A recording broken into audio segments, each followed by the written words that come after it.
everyone! Ako nga pala ang inyong Kikay Mom at excited akong i-share sa inyo ang bago kong journey, ang pagiging aspiring nail technician.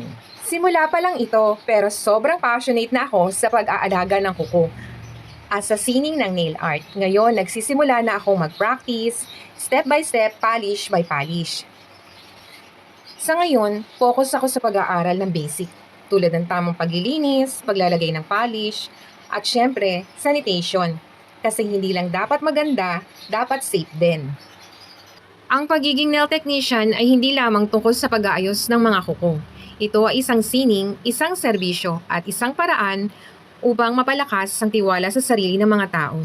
Bilang isang baguhan sa larangang ito, nagsisimula ako sa simpleng interes, sa nails, hanggang sa matutunan ang bawat aspeto ng prosesong ito. At gusto ko ring pasalamatan ang aming nail technician dito sa aming salon. Dahil sa iyo, lalo akong na-inspired na pasukin ang bagong mundong ito.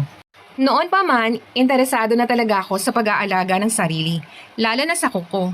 Nakikita ko kung paano nito nababago ang pakiramdam ng isang tao mula sa pagiging ordinaryo hanggang sa pagiging elegante.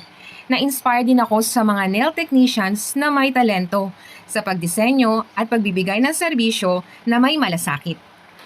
Ang pagiging nail technician ay hindi madali, ngunit ito ay rewarding. Ang bawat sesyon ng pagpapractice ay hakbang patungo sa profesional na pag-unlad. Patuloy akong magsasanay, mag-aaral, at magpaganda. Hindi lang ng kuko, kundi ng mga araw ng mga taong aking mapaglilingkuran. At ito po yung aking mga first ever creation. May mga pagkakataon na hindi perfect ang kinakalabasan. Pero ito ang nagtuturo sa akin kung paano mag-improve. Napagtanto ko na mahalaga ang tiyaga, pasensya at dedikasyon kahit na simpleng diskarte sa pag-aayos ng kuko. Kung gusto nyong makita ang progress ko, mga designs na pag-aaralan ko at tips na matututunan ko sa daan, follow nyo ako, suportahan nyo ang journey ko sa mundo ng nail care.